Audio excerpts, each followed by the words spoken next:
Pak Taufik, Bapak nanti lihat pemerintah akan menduplikasi cara-cara yang dipakai di RRC. Dalam komunikasi, antara lain dibilang media dikendalikan habis mainstream. Dan kedua, ada yang namanya buzzer. Orang yang melakukan satu dasarnya keyakinan, kekuatannya sama dengan 100 atau 1000 orang yang melakukan sesuatu berdasarkan kepentingan. Kita bisa ini, pinter nih, sekolah tinggi-tinggi, tujuannya buat apa? Buat memberi manfaat orang lain. Sebaik-baiknya manusia ada yang bermanfaat. Untuk transaksional, itu IQ. Anda IQ baik sama orang belusukan masuk ke tujuannya buat promosi, dapat tepukan, atau karena supaya lu beri manfaat orang lain. Nggak bisa bohong. Nah kalau basisnya tidak SQ ya kayak sekarang.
Ini menarik kecil, saya cukup kumpulin ya. Ketika Pak Jokowi 2014 dinyatakan menang sebagai presiden, salah satu orang yang dekat dengan Pak Prabowo saya ketemu beliau. Dia bilang, saya nggak sebut namanya, jangan lah ya. Iya, jangan. Pak Taufik, Bapak nanti lihat pemerintah akan menduplikasi cara-cara yang dipakai di RRC. Dalam komunikasi, antara lain dibilang media dikendalikan habis mainstream. Dan kedua, ada yang namanya buzzer. Saya kan nggak tahu apa itu buzzer. Dia cerita, saya ketawa aja, mana ada gitu kan. Sama coba Anda lihat, buzzer pakai dibayar, duit dari siapa? Dana dari mana kalau bukan dana maling? Makanya impor rajin. Tidak mungkin dipakai dari dana resmi. Nggak mungkin. Pasti dana belakang itu. Dan masing-masing elit itu ada buzzernya gitu. Selain buzzernya kekuatan yang formalnya. Itu di tiap grup WhatsApp ya. Itu masih ada buzzer masuk. Ada yang terang-terangan terbuka, ada yang nyudi, semua grup. Oh ini apalagi di channel ini. Wah ada itu ya. Oh banyak buzzer. Pokoknya ada yang namanya langit biru, ada yang namanya pokoknya kerjanya ngatain aja pokoknya. Iya nggak apa-apa cari makan. Iya. Dia kalau nggak ngatain nggak dapat duit. Karena coba kita lihat di mana yang tukang ngatain nggak muncul. Haran kakak pembina. Kalau cari makan, kalau saya bilang kasihanin aja lah. Iya. Dia cuma bisa cari makan. Ada langit biru namanya. Termasuk jadi WA bahkan mereka WA pribadi. Betul. Itu kadang-kadang mereka ini kan karena mereka percaya diri, mereka nggak akan disentuh. Oh iyalah. Nah, itu yang membuat mereka percaya diri untuk ngantem orang. Ya iyalah, tahu apa ditangkap dilapor polisi enggak kan? Iya. Gitu. Tapi kalau yang ini Roy Surya ini langsung diproses, vonis. Kalau dia gone with the wind. Ya, masih didalami gitu. Saya kan bilang teman-teman di UI udah nunggu nih, nunggu waktu aja nih Bang katanya. Nunggu trigger silakan saya bilang. Saya bukan apa, umur gue udah segini, umur kan baru 35. Kalau umur sebetulnya masih ya semangat 35 28 lah. Tapi saya shock ternyata 78. Untung orang yang pernah naik ke loteng ini tidak hanya yang 78, 80 pernah. Kiai Haji Suyuti Toha. Wih mantep itu. Itu malah 2 kali. Wah aman. Oke. Gitu. Coba kita bacakan lagi Prof. Beberapa hal ya. Kalau saya sih lihatnya sederhana lah ya. Coba Anda lihat, lembaga atau institusi penegak hukum semuanya di bawah kendali. Polisi di bawah presiden. Iya.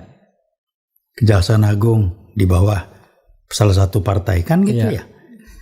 Nah ini yang kehakiman segala macam ini menterinya ya, tapi nggak bisa belum bisa mengendalikan penuh kan, karena KGP rada beda, tapi dicoba dikendalikan. Saya pernah ketemu hakim ngomong yang waktu itu kasus apa ya, lupa saya, PLN apa Pak Edi Widiono macam-macam. PLN itu kalau Edi lupa Widiono. saya. PLN itu. Dia pokoknya yang sidangnya mundur-mundur. Saya sempat ngobrol sama beliau, saya lupa namanya. Saya cuma dapat kabar dia ngomongnya rada beda. Saya dapat kabar bahkan dia dipindah ke ujung ujung dunia di mana lah. Jadi cuma itu bisa secara administratif dia bisa dikerjain kan. Walaupun secara proses hukumnya nggak bisa oleh kementerian ini. Tapi dia karir orang. Jadi Anda bisa lihat lah. Saya cuma menghimbau Pak SBY tolong merenung lah. Saya kritik beliau. Waktu beliau jadi presiden kan rumorsnya saya dengar. Beliau janji periode kedua Polri tidak akan dibawa presiden. Janji. Kalau emang betul. Akan dibawa presiden. Tidak dibawa presiden. Tidak dibawa presiden. Oke. Itu kan nggak benar itu polisi dibawa presiden. Iya. Jadi kayak sekarang. Nah ini dimanfaatkan. Jadi saya bilang. Tapi sebenarnya memang. Ya ini sudah memang kita menata reformasi kepolisian itu memang kebablasan banget tuh.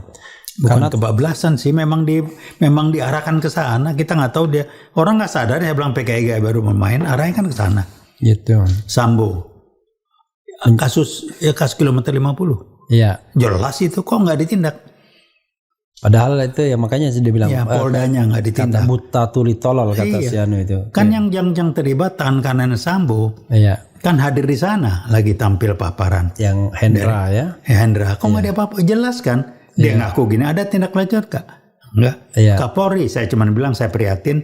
Beliau punya keterbatasan Kapolri kan. Jadi ya udahlah gitu. Kemudian Densus 88. Teroris mesti Islam. Jadi memang diarahkan ke sana. Jadi Islamofobia dari itunya si Bush Amerika dimanfaatkan dengan ISIS-nya itu. Karena yang membuat kita prihatin itu selalu rilisnya BNPT itu ya. Iya. Ada partai yang disusupi radikalisme. Kenapa nggak partai disupin komunis? Iya, dia nggak pernah bilang disusupi komunisme. Pokoknya selalu radikalisme partai ini.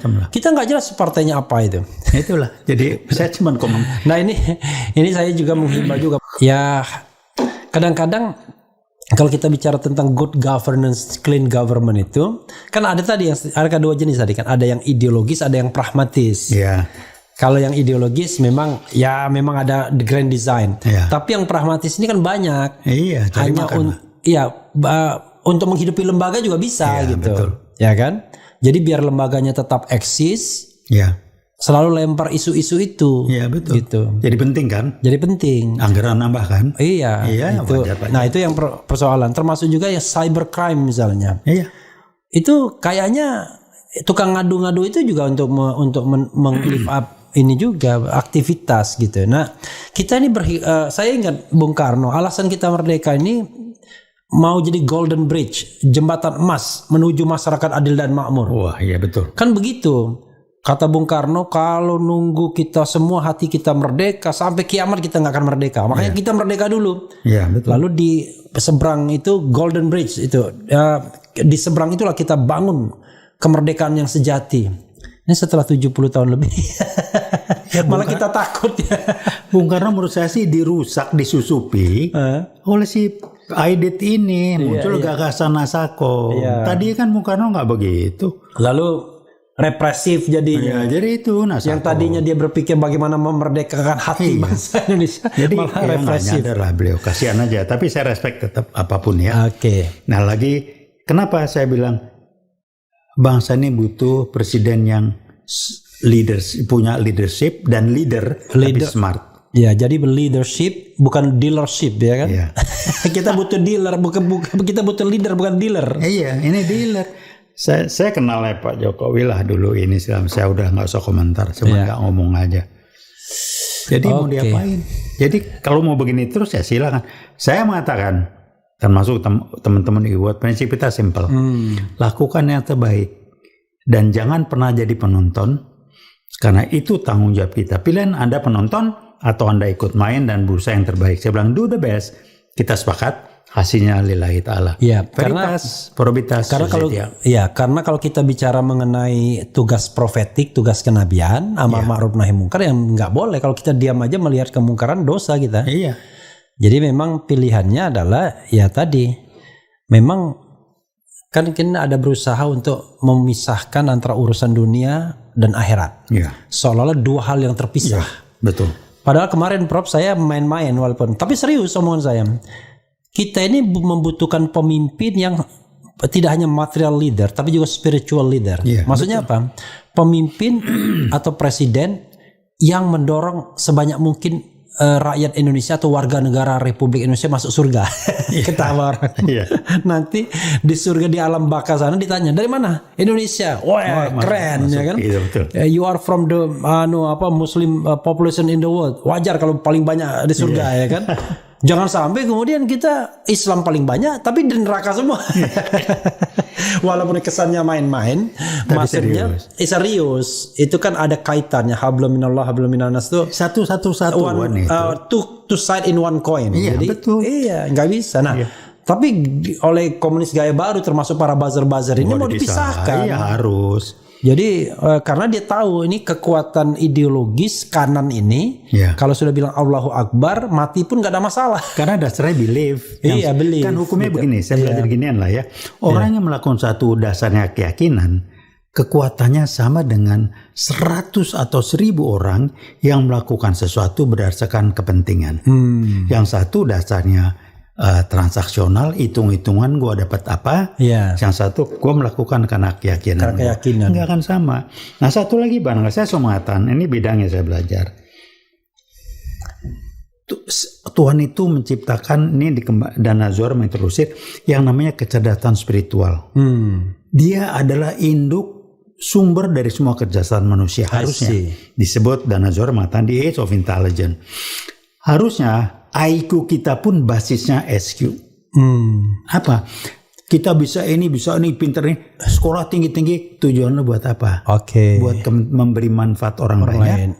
Kontributif. Sebaik-baiknya manusia ada yang bermanfaat. Untuk transaksional itu IQ.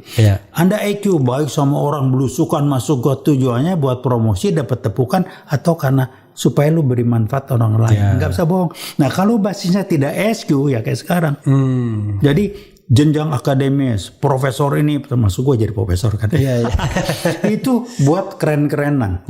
Tolong tanya diri Anda, apa yang sudah Anda berikan, apa yang sudah Anda kontribusikan buat kemanfaat orang banyak dengan titel jabatan Anda. Tolong jawab itu, tulus ikhlas.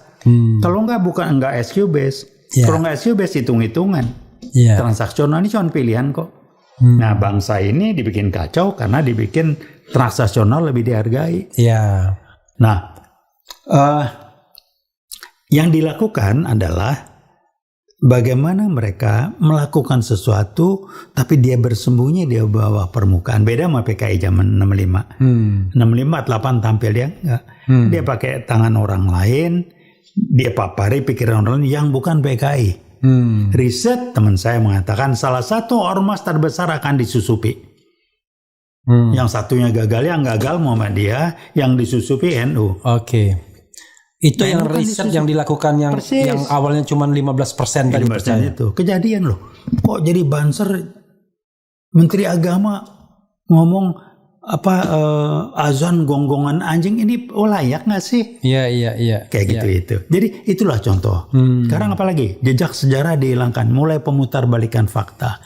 G30 dilarang, di stop supaya orang mulai lupa sejarah. Tolong lihat pelajaran sejarah sekarang, ada nggak cerita pemberontakan PKI 48? Saya khawatir di buku sejarah nggak ada. Dipasang menteri, saya tantang berapa kali di viral video, mari kita diskusi. Bisa merubah kampus jadi kampus merdeka lah, inilah itu, sejarah nggak penting. Ngomongan apa itu? Jadi dia bukan akademisi lah. Saya mungkin tidak tahu masa lalu, tapi saya tahu masa depan. Oh itulah. Iya betul, tapi harus bertahu lah ya. Jadi memang semua di set. Yang dipegang dua, yang habis. Menteri Pendidikan, urusan sejarah, Menteri Agama. MUI berusaha dijinakan. Kalau udah urusan Islam ini kan yang punya MUI dong. Soal gonggongan anjing. Atau mungkin kalau kita analisis, namanya analisis ya, ini kan kebebasan akademik juga. Sebenarnya kan kita ada persaingan laten kan antara kanan dan tengah kiri kan. Tengah kanan tuh Islam dan tengah kiri nasionalisme. Pada zaman dulu tengah kiri itu ada PKI-nya. Iya. Nah, ketika sekarang ada anak cucunya, ya tentu dia menyusupnya di tengah kiri ini kan. Iya. Artinya sebenarnya bukan PKI-nya yang pemain utamanya, cuma dia penunggang yang makin lama makin membesar gitu mungkin.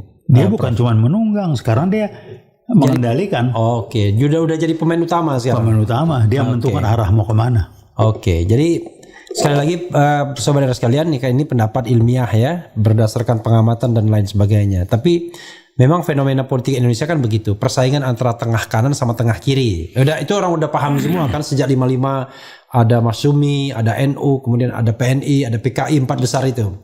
Nah, begitu PKI dibubarkan, ya tentu spektrum politiknya nggak mungkin dia ke tengah kanan, ya kan, nggak mungkin dia, tapi dia pasti berkumpulnya di sini. Tapi namanya politik infiltrasi tadi kan, masuk ke TNI, masuk ke Polri, masuk ke Ormas Islam, itu sangat mungkin terjadi kan. Dan dia sistematis melakukan. Sistematis, program dia lakukan terus kok. Reformasi 98 itu ulah mereka. Dan pusatnya RRC. Kita orientasinya ke sana. Jadi karena Rusia kan udah nggak bisa lagi diandelin. Iya kan. 65 kan ke RRC. Ya Chou En-lai apa-apa. Segala macam. Iya. Saya punya videonya banyak lah yang edit ke sana itu video. Iya. Prof, kita bacakan komentar Sobat RH ya terkait dengan isu ini. Ya kadang-kadang ada yang relevan, ada yang enggak. Oke, mungkin nanti kalau yang relevan bisa dikomentari. Assalamualaikum, hadir Bang RH, Pemalang hadir. Kemudian banyak penjelasan dan sejarah kekejaman PKI, tonton aja di channel YouTube Ustadz Alfian Tanjung. Ini salah satu Ustadz yang selalu ngomong PKI juga. Dan unfortunately dihukum juga. Iya, sama lah. Ya kan? Dianggap melakukan pencemaran nama baik ya. Kemudian atau fitnah. Aceh hadir Bang. Semakin nyata, semakin dekat perubahan itu menjadi kenyataan. Keadilan akan semakin ditegakkan oleh pemimpin yang adil, pilihan rakyat Indonesia. Tiba-tiba munculnya. Ya, kita bicara lain itu ya untuk 2024. Memang betul itu Bang Refli tidak diragukan lagi ya. Yang 15% tadi ya udah meningkat. Betul. Kemudian Tegal hadir Kang RH, saya nonton live ini itu begitu Bung RH live saya pindah ke channel Bung RH. Alhamdulillah ya. Mantap. Kemudian hadir Bang ya kita memang live kita ini mengandalkan internet Prof. Jadi kalau internetnya lemot ya lemot juga, tapi alhamdulillah karena ini di loteng lantai 3 jadi aman ya. Jadi ya mudah-mudahan mudah-mudahan baik itu sinyalnya terus. Assalamualaikum untuk Abang Refli, untuk masa kedepannya apakah langkah dan tujuan untuk mengembalikan demokrasi di Indonesia? Sekarang ini saya menilai Indonesia sudah tidak seperti dahulu lagi. Mungkin kalau Prof Taufik ada yang ingin di-mention ya. Ini ada komunis gaya baru, ini ada demokrasi, ini konstitusi ya.